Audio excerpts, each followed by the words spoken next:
How's it going out there, YouTube? My name is Jesse and I'm back for another Patriotic Golden Age Spotlight.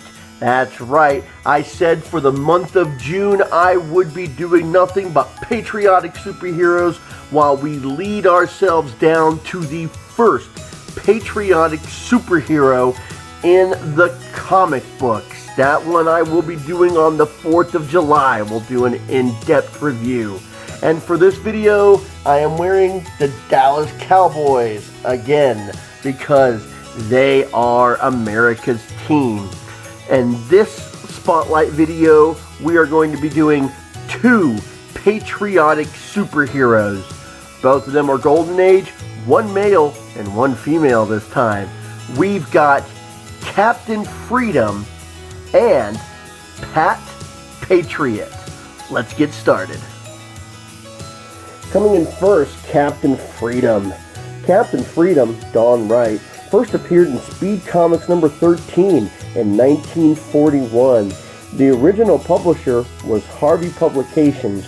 He was created by, I don't feel comfortable butchering this guy's last name, so I'm just going to say Arthur, and a guy whose name is in quotation marks, Franklin Flagg. When he first appeared in Speed Comics, he would appear in each issue until Harvey's publication would eventually come to an end. He also appeared in an issue of Pocket Comics. Dawn Wright was a publisher for the Daily Bulletin, and depending on what issue you were reading, the newspaper was based in a different city. One time it was Central City, the other time New York City. Dawn put on the costume so he could help the downtrodden and the oppressed. He would help out the little man, quote unquote, until World War II broke out, and then he focused on fighting the Axis powers, mainly saboteurs. He was aided in his adventures by the Young Defenders, 4 children named Lefty, Slim, Whitney, which was later named Bernie, and Joanne. They worked as newsboys for the Daily Bulletin. Now, I know one of them was a female, but a newsboy was the title of the job. Now, it looked like he had some superpowers. He did display super strength and limited flight, but as more of the stories were written, these powers seemed to go away, and he remained as a non-powered but highly trained superhero. As he would appear in the Speed Comics, he was normally a solo hero, but a couple of times he would team up with some of the other heroes that were also published by Harvey Publications, and one of the time he teamed up with a number of them to repel the Japanese attempts to invade Los Angeles. Captain Freedom would be revived by AC Comics in the 80s. Apparently, in this story, Captain Freedom was cloned from the DNA of a famous scientist, and there were as many as 100 clones that all went by the name Captain Freedom, and they were dispatched to various countries all over the world. One of the Captain Freedoms would end up joining Captain Paragon's original Sentinels of Liberty during the Armageddon Factor storyline. The secret identity of this Captain Freedom, get ready for this, was named Kent Clarkson. Yeah, I'll let that one sink in for a moment. Kent Clarkson. Patriot. Patricia Partos, I think I said that last name right, first appeared in Daredevil Comics number 2 in 1941. She was published by Lee Gleason, which I've mentioned before. She was created by Charles Brio and Pat Wood.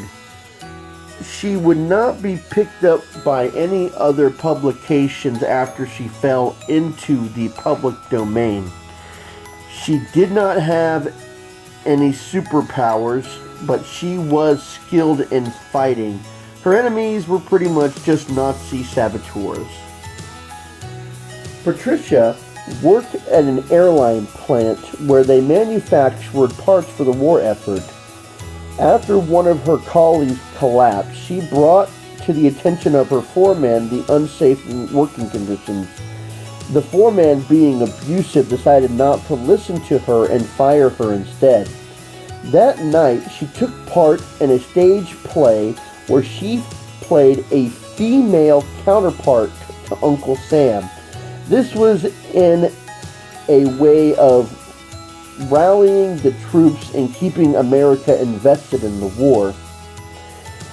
On her way home, while she was walking with her boyfriend, they happened to by the factory, and they noticed some suspicious activities going on.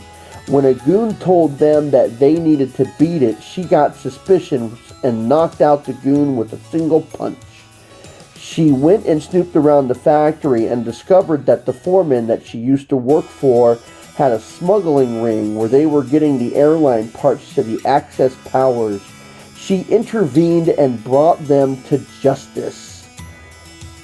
When she was giving her name to the press, they mistakenly called her Patriot, where she would keep that name and inspired people with her American spirit. She would continue to fight crooks and take down spies on the home front. Sometimes they showed her with a sword, but I think that was part of the stage show. She would continue to perform on stage while she was fighting crime. Well, that's it for another video. One thing I have noticed, it seems like the patriotic superheroes always seem to have no powers, but they are, well, their physical prowess and their fighting abilities always seem to be top-notch. Well, we have a lot more patriotic superheroes to cover while we're leading to the 4th of July. And until next time, I'll be seeing you.